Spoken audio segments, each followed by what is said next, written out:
তাইলে দোস্ত দুনিয়া পরীক্ষার ঘর। কাপুরুষ হেরে যায়, মুজাহিদ হারে না, মোমেন হারে না, কাপুরুষ হেরে যায়। এই সামান্য নারীর কাছে হেরে গেলা ছেলেরা, একটা 12,000 টাকার মোবাইলের কাছে হেরে গেলা, একটা 14,000 টাকার মোবাইলের অস্থির ছবির কাছে হেরে গেল। কোথাকার কোন নারী যা চিনো না, শুনো না, তার কোনো চরিত্র নাই, আখলাক নাই, তার কোনো ইজ্জত নাই, আব্রু নাই। নর্তকীর আবার ইজ্জত কি, সম্মান কি? তো বেহায়া, বেপর্দা, অসভ্য নারী, তাকে দেখে দেখে সুস্থ সবল একটা সুন্দর জীবন যে যুবক নষ্ট করে দেয়, তোর চাইতে বড় আহাম্মক আর কে হইতে পারে? বেটা বেউকুফ, কি দেখে নষ্ট করলি নিজের?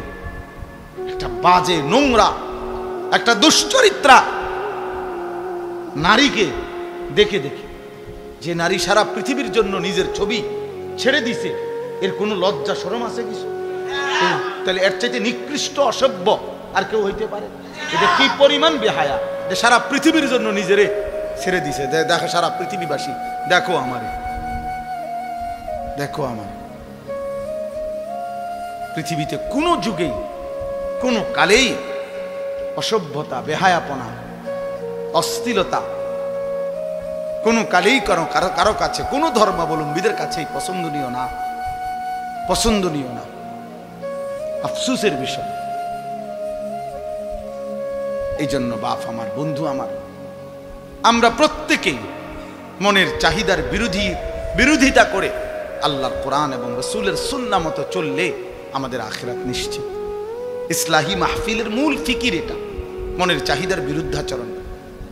আমরা কিতাবের মধ্যে পড়ছি মানুষের মনের চাহিদা দুধ খাওয়া বাচ্চার মতো, বুঝুন, যে বাচ্চা দুধ খায় ওর মতো এই মনের চাহিদা মানুষ।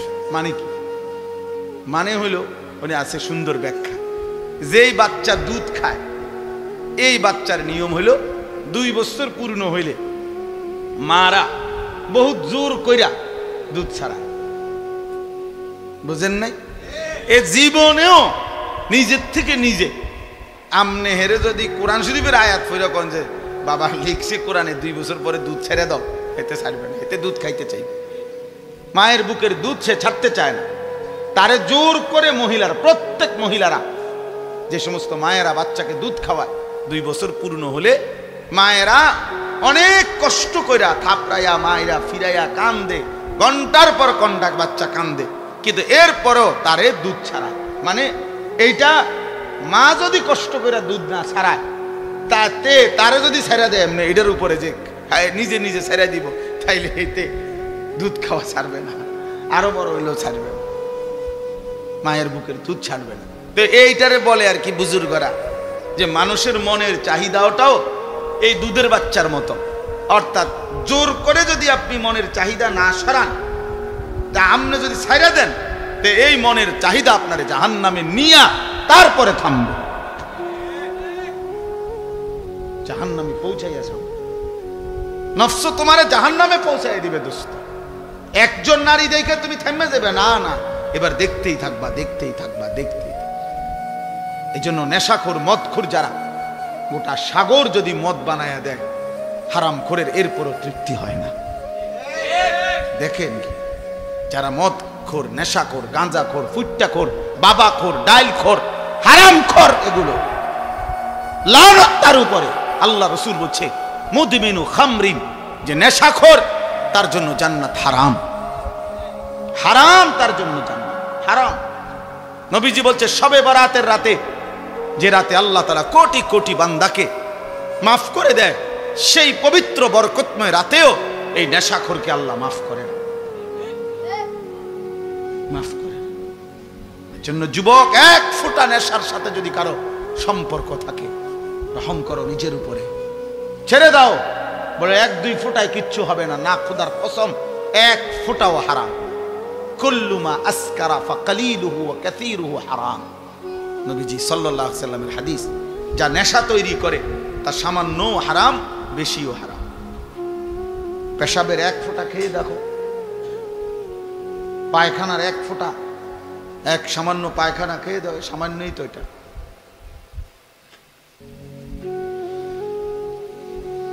কোরআনুল কারীমের মধ্যে আল্লাহ তাআলা বলছেন নেশাখোর, স্পষ্টভাবে আল্লাহ তাআলা বলছেন এটা শয়তানের কাজ, মিন আমালিশ শয়তান।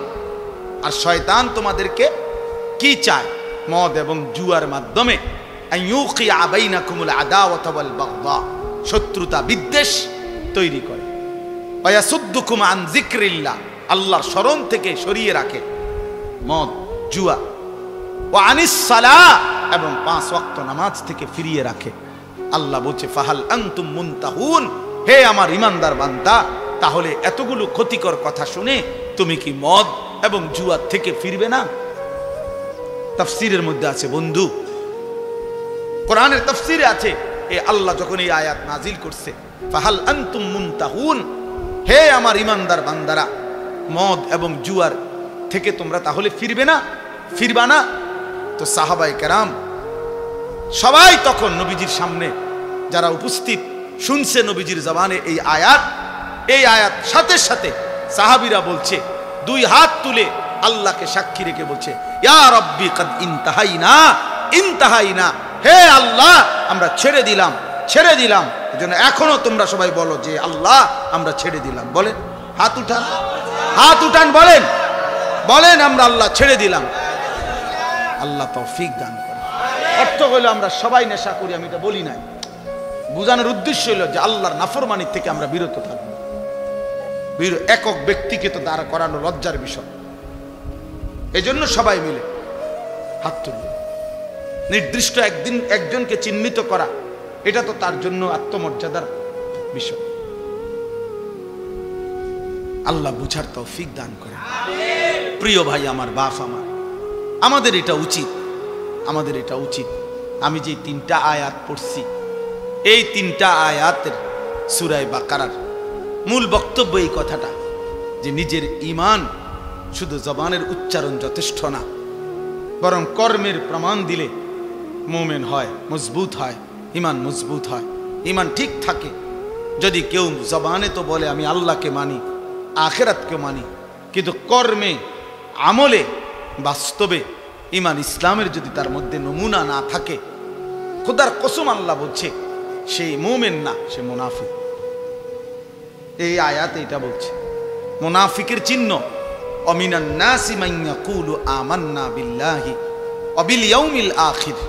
আল্লাহ বলেন বহু মানুষ আছে এমন যারা জবানে বলে আমি আল্লাহকে মানি, মুখে পরিষ্কার বলতেছে আমি আল্লাহকে মানি, আখিরাতকে মানি, কিন্তু আল্লাহ নিজে বলতেছে ওয়া মা হুম বিমুমিনিন, না না না, এরা মুমিন না, এরা মুনাফিক। এজন্য প্রিয় বন্ধু, জবানে আল্লাহকে মানি, এটা যে কাউকে জিজ্ঞেস করলে এখানে বলবে আমি আল্লাহকে মানি।